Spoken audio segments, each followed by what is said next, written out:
Savart's law है क्या? बायट और सेवर्ट दो साइंटिस्ट थे, इन्होंने सबसे पहले मैथमेटिकली मैग्नेटिक फील्ड का फॉर्मूला दिया था। तो उन्होंने क्या किया था कि एक कंडक्टर ले लिया था, से एक्स एक्स डैश, जिसमें आई करंट फ्लो कर रही है, इसमें आई करंट फ्लो कर रही है, और इसके एक छोटे से पोर्शन, टोटल लेंथ का एक पार्ट लेंथ एलिमेंट कहलाता है, तो एक लेंथ एलिमेंट ले लिया था डीएल। ठीक है, इसके मिड पॉइंट से स्मॉल आर डिस्टेंस पे, स्मॉल आर डिस्टेंस पे अगर किसी पॉइंट पे मैग्नेटिक फील्ड निकालनी हो, इस पी पॉइंट पे मैग्नेटिक फील्ड निकालनी हो, तो उसके लिए फॉर्मूला बताया था। मैंने सपोज कर लिया कि वेक्टर आर इस AC के साथ थीटा एंगल बना रहा है, थीटा एंगल बना रहा है। तो इस P पॉइंट पे मैग्नेटिक फील्ड क्या होगा, उसके लिए बायट और सेवर्ट ने बताया था कि P पॉइंट पे जो मैग्नेटिक फील्ड प्रोड्यूस होगी वो करंट के डायरेक्टली प्रोपोर्शनल होगी, लेंथ एलिमेंट डीएल के डायरेक्टली प्रोपोर्शनल होगी, साइन ऑफ द एंगल के डायरेक्टली प्रोपोर्शनल होगी, और जो ये डिस्टेंस आर है इसकी स्क्वायर के इनवर्सली प्रोपोर्शनल होती है। ठीक है, तो according to Biot Savart's law, according to Biot Savart law,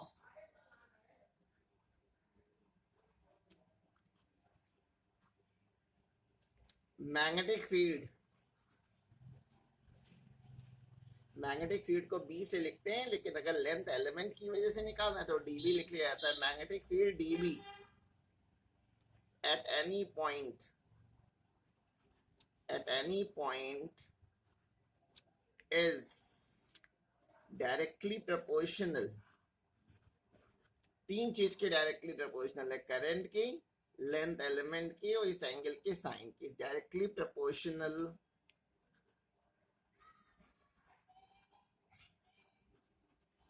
to current I, length element, length element dl, sine, sine of the angle, sine of the angle यानी sine theta, and an inversely proportional,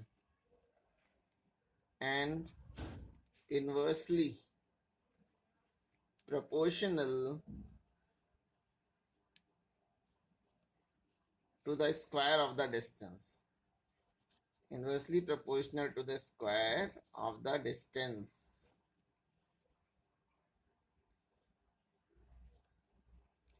That is dB जो होगा, dB को जो formula हो जाएगा, dB is directly proportional to I dl sin theta, इन तीनों के डायरेक्टली प्रोपोर्शनल, और जो डिस्टेंस है उसके स्क्वायर के इनवर्सली प्रोपोर्शनल होता है। ये फॉर्मूला है। जब इस प्रोपोर्शनल साइन को हटाते हैं चिल्ड्रन, तो हम लोग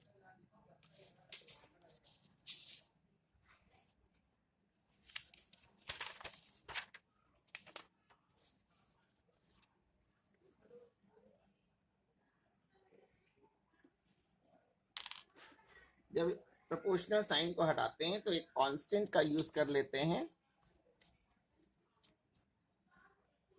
dB is equal to mu naught upon 4 pi, mu naught upon 4 pi I dl sin theta upon r square. ये बायट सेवर्ट लॉ का फॉर्मूला है। ठीक है, इसे म्यू नॉट, म्यू नॉट को बोलते हैं permeability of free space, permeability of free space, और इसकी जो वैल्यू होती है, इसकी वैल्यू होती है 10 to 4 pi into 10 to the power -7 Newton पर एम्पियर स्क्वायर। ठीक है। अब एग्जाम में जो है इसका वेक्टर फॉर्म पूछा जाता है, तो हमें डायरेक्ट वेक्टर फॉर्म मालूम होना चाहिए। तो इन वेक्टर फॉर्म, अगर इस फॉर्मूले को मुझे वेक्टर फॉर्म में लिखना है तो कैसे लिखते हैं?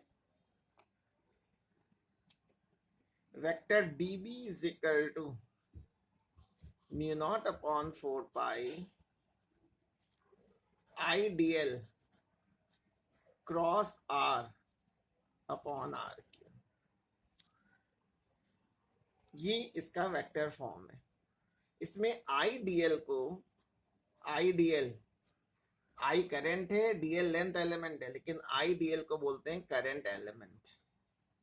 करंट एलिमेंट, आप जानते हैं करंट स्केलर क्वांटिटी है, लेकिन जो करंट एलिमेंट है ये वेक्टर क्वांटिटी होती है। इसकी वही डायरेक्शन होती है जो करंट की।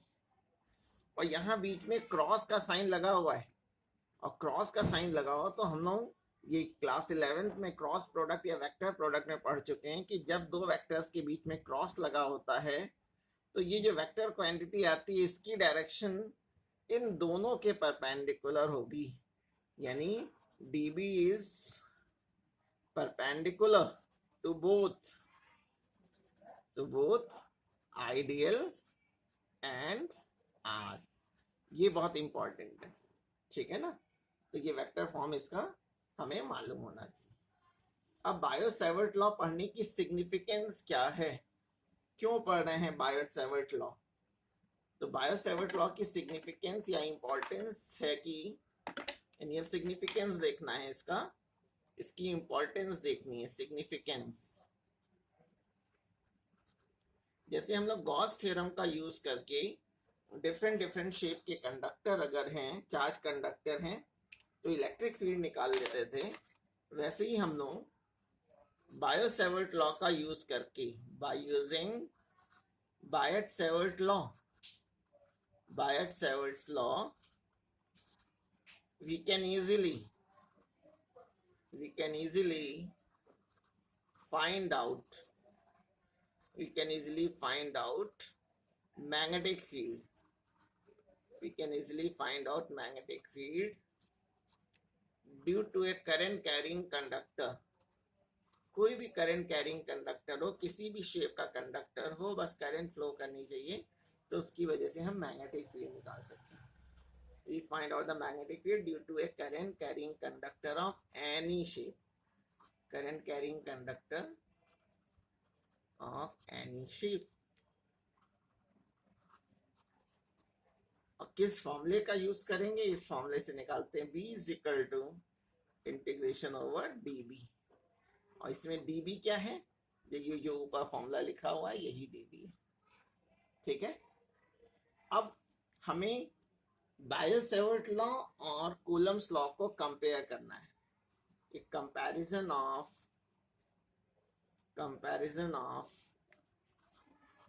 बायो-सैवर्ट लॉ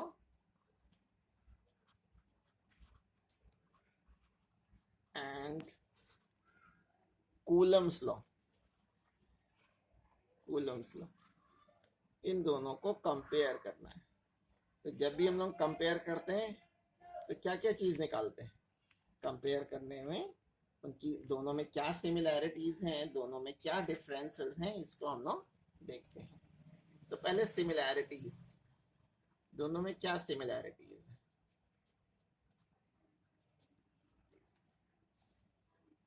देखिए बायट-सैवर्ट लॉ का फॉर्मूला अगर हम देख लें, इसमें dB जो है वो inversely proportional to R square के, और कोलम्बियन फोर्स में भी F डायरेक्टली प्रोपोर्शनल होता है, इनवर्सली प्रोपोर्शनल होता है are square.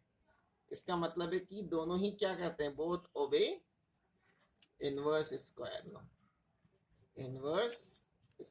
Law. Coulomb's law और बायो-सैवर्ट लॉ दोनों ही जो है इनवर्स स्क्वायर लॉ को फॉलो करते हैं। ठीक है। और दोनों से ही हम लोग लॉन्ग रेंज मैग्नेटिक फील्ड, अगर ज्यादा डिस्टेंस पे मैग्नेटिक फील्ड फाइंड आउट करना है तो निकाल सकते हैं। यानी both are long range field. यानी बहुत अधिक डिस्टेंस पे, यानी ये कूलम्ब लॉ से हम लोग इलेक्ट्रिक फील्ड निकाल लेते थे और बायो सेवर्ट लॉ से मैग्नेटिक फील्ड निकाल लेते हैं। ठीक है। और थर्ड है कि जो प्रिंसिपल ऑफ सुपरपोजिशन है वो दोनों में अप्लाई हो जाती है। Both principle of superposition, principle of superposition, superposition is applicable in both. Applicable in both. Both means Biot-Savart law as well as Coulomb's law. ये तीन सिमिलैरिटीज हैं। ठीक है। अब दोनों में हमें डिफरेंस देखना है, दोनों में डिफरेंसेस, सिमिलैरिटीज के बाद डिफरेंसेस।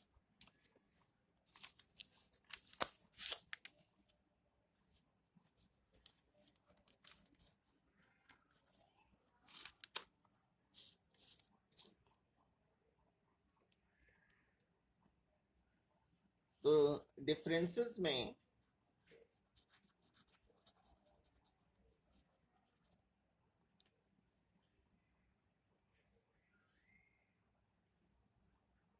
मैग्नेटिक फील्ड जो प्रोड्यूस होती है, यहाँ पे जो मैग्नेटिक फील्ड प्रोड्यूस होती है वो करंट एलिमेंट की वजह से प्रोड्यूस होती है, जो कि वेक्टर क्वांटिटी है। इलेक्ट्रिक फील्ड चार्ज की वजह से प्रोड्यूस होती है, जो कि स्केलर क्वांटिटी है। यानी पहला डिफरेंस तो ये हो गया, source of magnetic field, source of magnetic field क्या है? करंट एलिमेंट है ना। सोर्स ऑफ मैग्नेटिक फील्ड मैं ब्रैकेट में लिख दे रहा हूं, ये IDL is a vector, while source of electric field, source of electric field, source of electric field होता है क्या? चार्ज होता है, चार्ज इज ए स्केलर। ये पहला डिफरेंस हो गया। अब सेकंड पॉइंट है,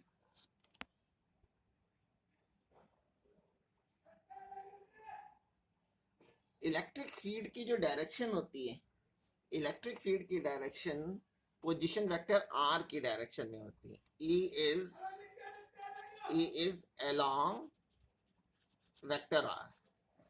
लेकिन अभी हम लोगों ने देखा है कि डीबी की डायरेक्शन आइडियल और आर दोनों के परपेंडिकुलर होती है, but direction of B is perpendicular to position vector R. ठीक है। ये दो डिफरेंसेस हैं, और भी हो सकते हैं, वो आप इधर उधर की बुक से चाहे तो देख सकते हैं।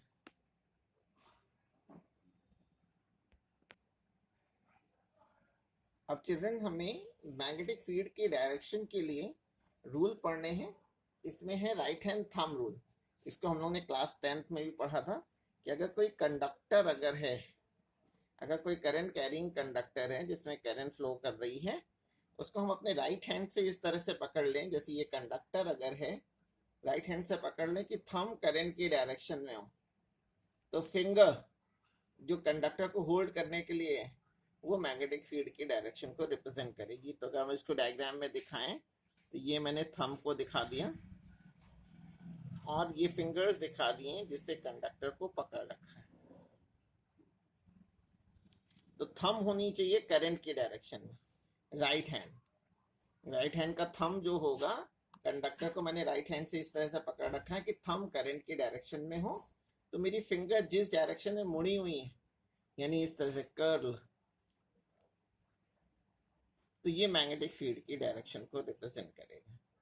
तो आप डायग्राम से देख सकते हैं कि अगर करंट ऊपर की ओर फ्लो कर रही है तो जो मैग्नेटिक फील्ड होगी, मैग्नेटिक फील्ड की जो डायरेक्शन होगी वो एंटी क्लॉकवाइज, और यहीं अगर करंट की डायरेक्शन नीचे हो तो क्लॉकवाइज डायरेक्शन में हो जाएगा। स्टेटमेंट आप बुक से पढ़ सकते हैं।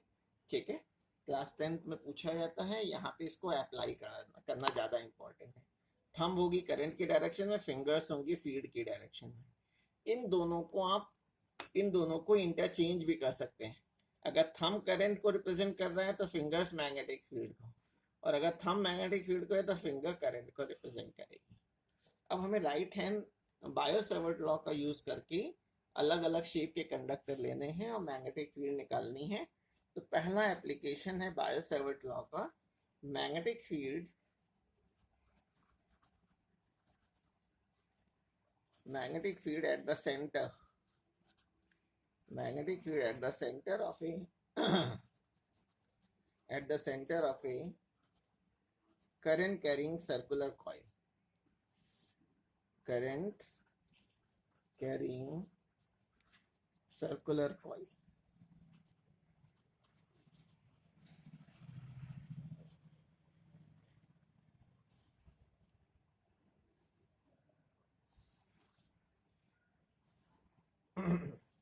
तो मेरे पास एक स्ट्रेट वायर था जिसको मैंने कैपिटल आर रेडियस की एक सर्कुलर कॉइल के फॉर्म में मोड़ दिया। इसको मैंने कैपिटल आर रेडियस के सर्कुलर कॉइल के फॉर्म में बेंड कर दिया है। स्ट्रेट कंडक्टर, ये मैंने एक कंडक्टर दिखा दिया, ठीक है। इस सर्कुलर कॉइल का रेडियस मैंने सपोज कर लिया है कि कैपिटल आर है, ये रेडियस कैपिटल आर है, और इसमें मैंने सपोज कर लिया है करंट फ्लो कर रही है से in anti clockwise direction, current anti clockwise direction में फ्लो कर रही है, आई करंट फ्लो कर रही है। तो मैंने क्या किया, बायो-सेवर्ट लॉ लगाना है तो इसमें मैंने एक लेंथ एलिमेंट ले लिया, एसी लेंथ एलिमेंट है डीएल, और लेंथ एलिमेंट के मिड पॉइंट से ये मैंने एक पोजीशन वेक्टर आर ले लिया है। थीटा जो एंगल होता है वो लेंथ एलिमेंट और आर के बीच का एंगल होता है, तो यहाँ पे हमें फिगर में नजर आ रहा है कि एंगल 90 डिग्री, ठीक है। तो मैं इस लेंथ एलिमेंट की वजह से ओ पे मैग्नेटिक फील्ड निकाल रहा हूँ। तो मैग्नेटिक फील्ड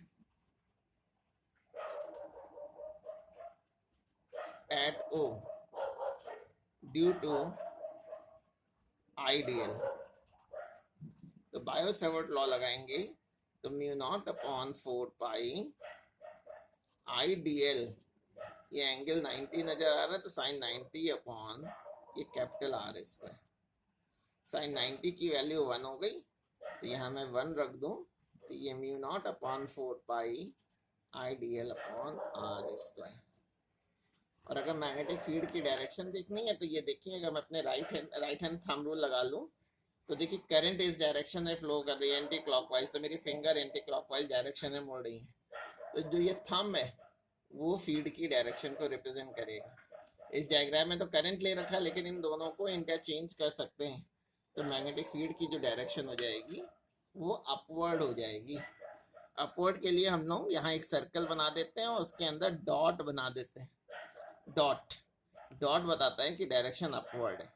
कहीं पर भी डॉट बना हुआ है तो इसका मतलब होगा कि अपवर्ड डायरेक्शन में, और अगर इनवर्ड दिखाना है तो इसी सर्कल के अंदर क्रॉस बना देते हैं तो वो इनवर्ड हो जाएगी। अच्छा, हमें तो पूरे कंडक्टर की वजह से निकालना है, therefore magnetic field due to a circular coil, due to a circular coil, बस dB को हम लोग इंटीग्रेट कर लेंगे over a close circle dB। मैं dB की वैल्यू रख दे रहा हूँ, इसमें dl को छोड़ करके बाकी टर्म्स को मैं बाहर निकाल ले रहा हूँ। Mu naught upon 4 pi I by R square बाहर आ गया, इंटीग्रेशन ओवर dl, इसको dl को इंटीग्रेट करेंगे तो ये सर्कमफेरेंस हो जाएगा, यानी 2 पाई आर, तो ये mu naught upon 4 pi I upon R square into 2 pi R हो गया।